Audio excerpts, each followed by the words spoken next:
One day we gotta make our green screen visible so people can watch us bopping to the music. I know. I always want to like fist bump back there too. I know. I wish you guys could see us. It's great. We have our own little hype party before we kick off the show. Yeah, and today it's very warranted. So welcome, guys. Welcome back. Super excited to have you. We have a phenomenal guest today. We've got a super well-known guest in the Simply Cyber community, Miss Kathy Chambers. Woo, woo. She is currently pursuing her PhD in agricultural education and communication at the University of Florida. She's passionate about people, community. If you know her, you know that she loves to lift others up. She's just a breath of fresh air, surrounds herself with people that do the same for her, like just a phenomenal human being. Mm-hmm. Kathy combines her two passions, agriculture, cybersecurity, which in itself is just super interesting to me. This is something that she combines into her research, super knowledgeable on this topic, with the advancements in the agricultural tech space since the 1990s, smart technology, IoT, GPS, now AI for data collection. This industry has really been seeing a lot of increased productivity, genetic research. Obviously, though, all of these advancements, they make the industry even more susceptible to cyber attacks. And this is something that, like, I will admit I haven't been following very closely. So I'm super, super excited to dive into these topics today. Jax. Yeah. Are you so excited? Let's dive into this fascinating intersection of cybersecurity and agriculture. Yeah, I'm stoked. I can't wait. Let's get her on here. Let's go, Kathy.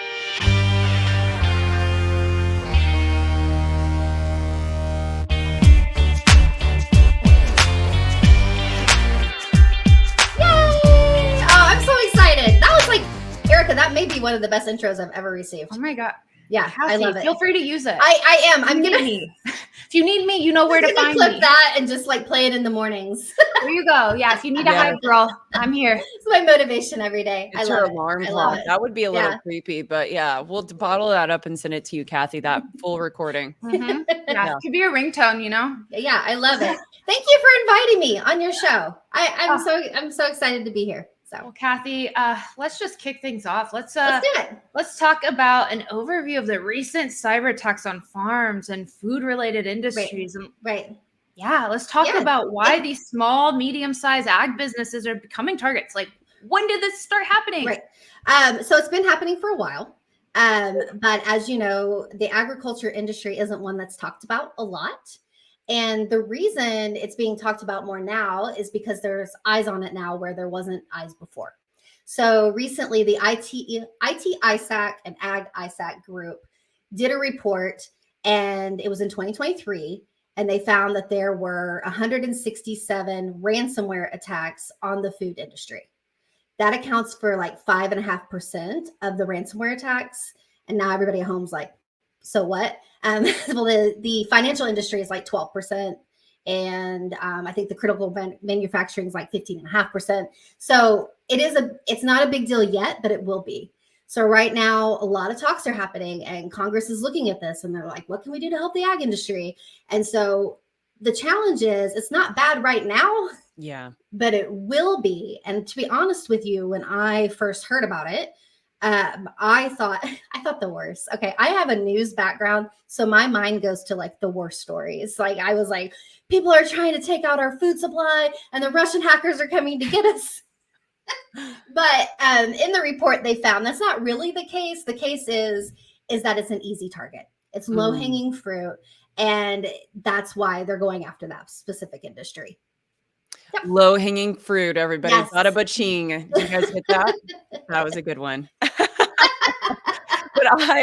So Kathy, you start to talk about this and there's documentaries on Netflix and stuff like that all around like the food industry, especially in the Western culture. And it sounds like a lot of this data was targeted for Northern America and the Western culture, right? The data that you were reviewing. Yes, exactly. Yep. But it's also a global problem. And that's so what happens is it's a supply chain issue.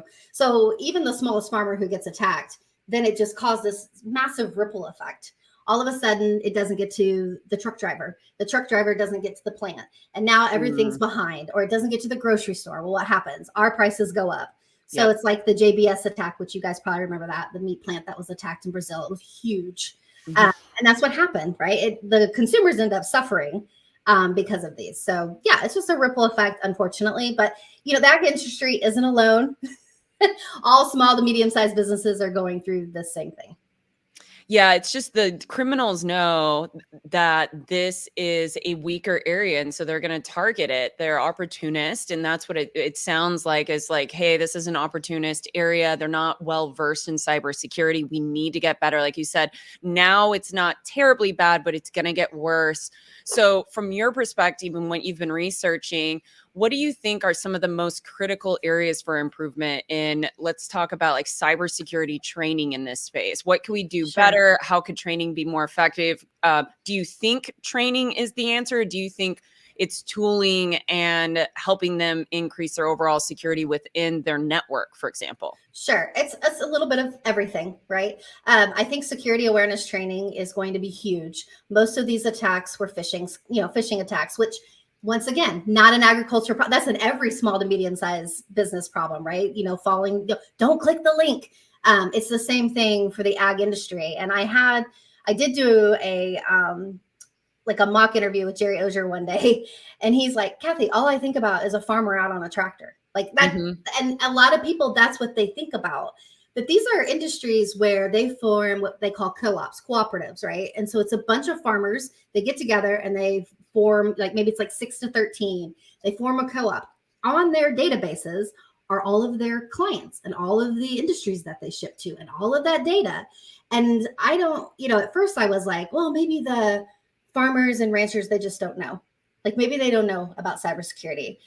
And then I pitched that to my advisor and I'm like, hey, is it, he's like, where are they looking for information? And I said, maybe they're not looking. And then he says, is it they're not paying attention to cybersecurity, or the cybersecurity industry isn't paying attention to them? And I was like, wow, maybe that's my research, right? Like, I don't have a research focus yet. I'm like, maybe that's it. Yeah.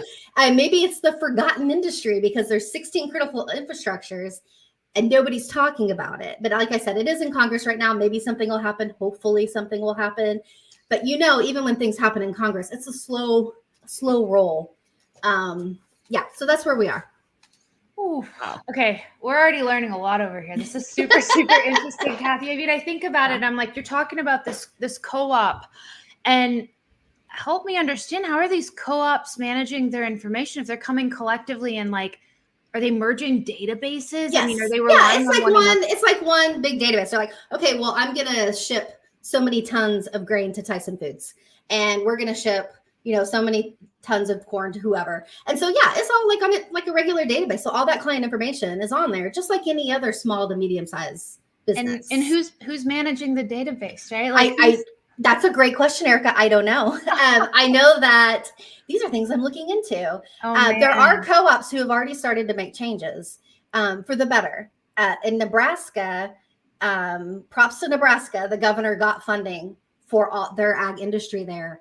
And a lot of them, they're ahead of the game. Like Nebraska is who we should be looking at right now. They're ahead of the game over there. So then to that point, how do we encourage them to to collaborate more? Or like, is Nebraska then going to come out and say, hey, here's what we're doing, publish some guidance and say, everybody in all these co-ops, like, follow suit, right? Like, where do we start to get some best practices and like governance in place, right? Like, and how do we even then hold them accountable? Right. It's a lot. It's a lot. Yeah, where do we start? There's not even a framework. When I was going through my journal review, looking at other journals and people, there's a lot of publications and a lot of suggestions. Maybe we should have a framework and maybe we should have training. And there's a lot of maybes. It's just not being published right now. So just in April, there was the biggest agriculture cybersecurity tabletop exercise ever conducted. And it was 2,000 entities joined this tabletop exercise to see how they would respond. And all of that data has now been sent to federal officials. So things are happening, which is awesome. Yeah. But are they happening fast enough? Probably not. So I think that how we get the information out is people like me, people like Ag ISAC, who just now started publishing. They just got the group together last year, which is amazing, and very excited to have them on board. So, yeah, I have so much to say. I keep looking at the clock, and I know that you guys are going to cut me off because I'm so passionate about it. Yeah, no, this is amazing. This is amazing. Keep the info coming. I mean, yeah, this is a loaded topic, and I think one that's super fascinating. And there's tons more to come here in the industry as like we continue to watch. Right. And one of my professors was like, what do you plan to do? And I had to put together. So I'm a communications. That's my background. I had to put together like this huge media plan. And I was thinking about that. And the difference is, journals are so important, and publishing your work is so important. But where do we go beyond the journals? Yeah. Who's looking at the journals? Farmers and ranchers don't have time. They got time to look at journals. So I think that where I want to differentiate is to get the information out, right? Go on podcasts, go speak at conferences. There are tons of ag conferences. Go speak at conferences, go to town halls, like just get the information out there. I think that's really important. It's overwhelming. Like I'm hearing you, Kathy, and I work in this field. And when, listening to Erika's question about the collaborative space, like all I can think about, it's the people that I know in the ag space. Like it would feel overwhelming if I was the one that owned my farm and not know, like, what do I do? Do I like hire a pen tester? Do I get a VPN? Do I have to buy a conglomeration of like $50,000 worth of stuff? Because we know most of the time agricultural people, especially farmers, you don't make a lot of money, and it's very, unfortunately, weather dependent. There's a lot of factors depending on what you're growing. And it sounds like you're passionate about this. You've done a lot of research already on this topic. But you mentioned you don't have a research topic determined yet, right? Right. So you have to come up with a problem and talk about how you would solve that problem based on your research. So there's a lot of things I plan to do, right? Focus groups, town halls, I have to do surveys. That's just part of the PhD program. Yeah. I need to find somebody to partner with and, take it from there. I have to get my research funded. So there's a lot of steps that I'm going to have to take. And initially, this is a good point about the collaboration. A lot of people say, don't share your research too soon. Like somebody may steal your research idea. And I talked to another professor and I said, what do you think about that? And she said, not anymore. She's like, you need all the collaboration you can get. You need to get that you are doing this. And in hopes in return, people will contact you and they'll say, we think your research is important. We believe in you. How can we help? She's like, it's a major collaborative effort. She said, do not do it on your own. Don't try to do it on your own. And I was like, that's probably one of the best. That's awesome advice, especially for the cybersecurity community. I'm like, we don't do anything on our own. We are like together in this. So I'm excited about the whole thing. I'm excited about the whole thing. Yeah. And you're 100% right. Collaboration is so key in so many aspects, especially in cybersecurity, because you can't be the single point of knowing everything in this space. Sure. So you have to be able to collaborate. You have to be able to know what those challenges are from every different agricultural point of view. So from the research that you've conducted up to this point, what have you been able to identify as far as like key findings that may be able to help with protecting our nation's food supply, or these like single farmers that, they've got it's a family farm. Maybe it's not a large organization, but a co-op. What do you think what have you noticed as far as key findings to help protect them? I think it's very familiar to other small and mid-sized businesses, basic security awareness training. A lot of them haven't been through it. They have no idea. And so I think a lot of concern is the first thought is, this is going to be really expensive. That's right. That's their first thought. Yeah. It's going to be really expensive.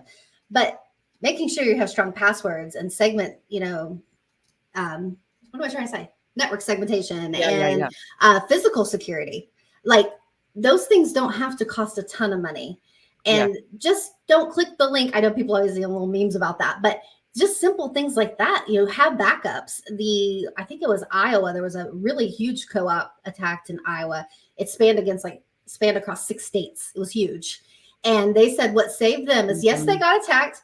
Yes, it, shut down operations, but they had everything backed up because they So it's just little things like that. Like start with the basics. I don't think we should go crazy at first. Just basic education. And like I said, it's not just the ag industry, it's all the small and medium-sized businesses. It's just the ag industry nobody's talking to them yet. But I'm very hopeful that it's going to happen now that the Ag ISAC group has started to kind of publish their findings. I'm very hopeful that it'll happen. Yeah, I didn't even know about the Ag ISAC. So one more follow-up on this, and then I'm going to absolutely pass it over to Erika. But I'm curious as far as academic research, because I feel like a lot of people, unless you've done the education, you've been in the research space, which we all here have been big researchers. It's part of our job. We understand the importance of it. But how can you explain the academic research contributing to better cybersecurity strategies within this space? So like the work that you're doing, how is it going to overall better this space? Yeah, I think there's a lot of holes. And that's, when I said I don't have a focus yet is because I'm trying to find where the gaps are. Like, where are the gaps? And so one is like a content analysis. And I found a video series, like it was published by an extension. So extension is free education for farmers in each county in the United States. And I found a video series and I'm like, oh, this is amazing. They put together a whole security awareness video series. I click on it. I go to YouTube. Nobody's watched it. Wow. And I thought, well, did they know about it? Do they not want to watch it? Is that not the best way to get information to them? Because we can make videos all day long, but if they're not watching it, we're wasting our time.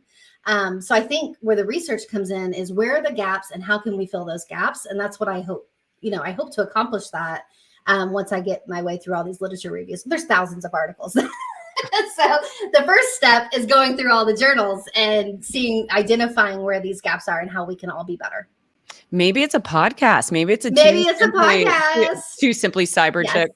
There we go. Two Simply Cyber Chicks. That's our new show name. Two Cyber Chicks on Simply Cyber. Maybe that's what it is, Erika. Maybe we're the ag world. We're hitting the ag world next. Yeah, you share this podcast. You go viral. Bye, Jerry. Just kidding. We love you, Jerry.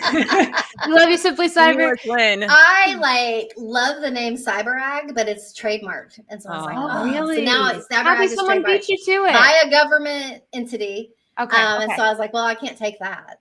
You Simply CyberAg. Simply CyberAg? Maybe we'll talk to Jerry. Yeah. I'm totally cool with that. Simply CyberAg, because it's Simply It's so funny because now when there's attack, he pays attention to it. He never did before. And now he's like, oh, there's lots of stuff happening in ag. And I was like, see, it's happening.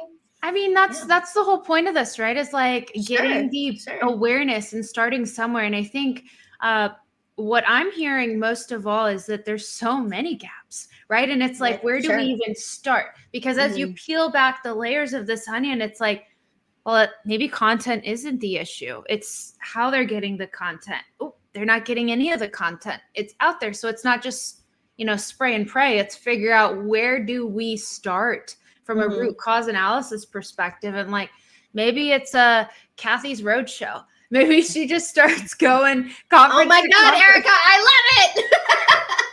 We'll make t-shirts. We'll make swag. Come one, come all. Kathy's Ag Show. We can get Kimberly can fix it to make us some shirts, right? Exactly. Yeah, Kimberly, you're on it too. We're tapping you in. We're going nationwide. This is a whole nationwide campaign. I love it. We'll start in the Midwest. What do you think? Yes, I love it. I'm from the Midwest. Let's do it. Let's go. We're solving world problems literally on Two Cyber. Literally. Yes. Literally. You're welcome. Yeah. Everybody. You're welcome for your food. Yeah. Right. I mean, we all are lucky that you get to eat tonight. We all feel it when we go to the grocery store and we're like, damn, these prices just keep skyrocketing. I mean, don't you hate it when you're like, dang, where'd the avocados go? You're like, where's where are they hiding them? Are they in the back? Yeah, Jax and I were even talking about it's funny, before you joined, we were talking about how we hate when the produce is all spoiled and we're like, we can't get our veggie fix. We can't get our fruit fix. These are yes, and imagine problems. If there are multiple cyber attacks, none of us will be getting it.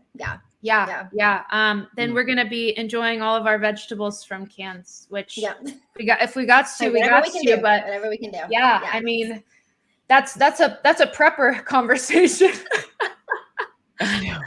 Oh Oh boy. Okay, so back on track here. So with Sure. advancements in the AG technology making industry more vulnerable to attacks. So back to this being center of focus, should be priority. If you are listening to nothing else other than, hey, this should be on your radar now, and this is important and you should care. So what emerging cyber threats should the food industry be aware of? How can they come together, individuals, organizations, these co-ops maybe, uplift, support one another in enhancing the cybersecurity resilience? Like I'm hearing education and cost are two big blockers that are keeping people from even like figuring out like what's the first step. So I'm just wondering what threats, first off, like should they be aware of? And then what can they actually do to be there and to rally together? Almost all the threats were ransomware and from clicking on links. Like almost all of them, the majority of them. The main threat actor, bad actor was Lockbit, which also super common. So those are the two things. But the Ag ISAC group just formed last year. And on that board, and I hope I don't mess this up, so please don't, fact check me. But I know that Tyson and Pepsi are both on the board. So it is happening. But it's like happening. It's like I felt like I had this really original idea. And then all of a sudden people started doing it. And I was like, wait, that was my idea. Trendsetter. Yeah. Trendsetter. Yes, but they are. I mean, it is happening, Erika, but like it's slow. And it is education. Yeah. Which like podcasts like yours are huge. Jerry Ozier talking about it in the mornings, huge. Just so people know. And also when people get their first cyber jobs, I don't know if they're thinking about that. Like, are they looking at Pepsi and Tyson and Cargill? And are they looking at these industries? I don't know. But obviously they need some help. So another industry to look into. You are a trendsetter, Kathy. For real. I got to say what Erika wrote in we have a Google Doc that we have with our questions on the side, but this was pretty funny. She said, link via farmersonly.com. Like that would be hilarious. You could put one of those advertisements up on the Farmers Only. And then, it's like, make cybersecurity sexy. And then they're going to click on it. And then it's going to be like Kathy Chambers. I love it. Chambers, that's your clickbait. You need to check that out. Let us know how it works out. Yeah. Oh man. I really think you're onto something with that, Erika. Yeah. I mean, Kathy is a trendsetter. She's got a pink mic that now both you and I need. I mean, all around. I dig the pink mic. Yeah, we're gonna. I love my mic. Maybe I'll actually just spray paint it pink. I'll see if I can do that. But why not? Why not? Save some cash. I'll tape it up. We'll see. That's to be continued. But with that said, oh my gosh, we're gonna have to have you back, Kathy, because this is awesome. Yes. But I'm gonna learn so much more this year. So yes. The more I learn, you figure out your research and you're ready to come back. Let's do it. Let's bring you back. Let's dive deeper into this topic. I think everybody at Simply Cyber wants to hear from you again. So we'll do a I don't know. Maybe we should take a poll. Everybody in chat right now. Let's go ahead and poll if Kathy Chambers will come back. I've learned a lot. Listen, if nothing else, unanimously, Jax and I want you back. So awesome. That's all I need. I just need you ladies. Yes. And I am clipping off that introduction and saving it. That was really nice. Oh, so yeah. Thank you, Erika. I appreciate you. Pack it up. Awesome. Little bow. Before we depart, Kathy, how can everybody reach you? LinkedIn is always the best way. Kathy Chambers. You'll find me. I'm connected to Erika and Jax. And so people you're also connected with. Those ladies will pop up. So, and I am in Jerry's show as much as I can be. At least a few days a week, you'll see me in chat in the Simply Cyber chat. I am there. This is my face. This is my face. Like everybody. Real human. Yeah, this is not me. A bot. I know, there's going to be a lot of people like, oh my God, that's Kathy Chambers. Yeah, that's me. That's what me. She's real. She looks like. People say that to me too. Oh yeah, that's what you look like. Yeah, I love it. You're amazing. Cool. Thank you, Kathy, for coming on. No problem. It's been fun. See you on the next one. Bye, ladies. Bye. Oh my gosh, that was amazing. I just learned so much. I'm like super energized and excited about the ag industry now. I got to learn more. I actually want to go to an ag convention now. I'm not kidding you. So I'm going to have to You mean Kathy's Roadshow? Yeah. Like literally, I'll go with her and like partner up and she'll be the extroverted outgoing. Yeah. Then I could talk cybersecurity stuff, and then she'll be the extroverted and we can run the outgoing. swag counter. Yeah, the swag counter. We'll bring Yeah. Kimberly too. Kimberly. Yeah. Oh yeah, Kimberly and her, like the extroverted. Yes, they'll be Yeah. all the gear. And then you and I are the introverts. We're just like, hey guys, want to talk cyber? Yeah, there you go. Oh my God, I love it. Well, you guys are awesome. Thank you everyone for coming to the show. If this is your first time here, we're so thankful you're here. We obviously are a show with Simply Cyber Community. We are the two cyber chicks, Erika and I am Jax, and we post every other week. So if you're watching this right now live, then come back in 2 weeks at the same time, same place, 9 a.m. Eastern Standard Time here at the Simply Cyber channel. If you are new, I would encourage you, hit subscribe, join the community. It is the most welcoming community ever. And to everybody else that's a repeat here, we love you. You guys are the ones that make this show so impactful. So thank you so much.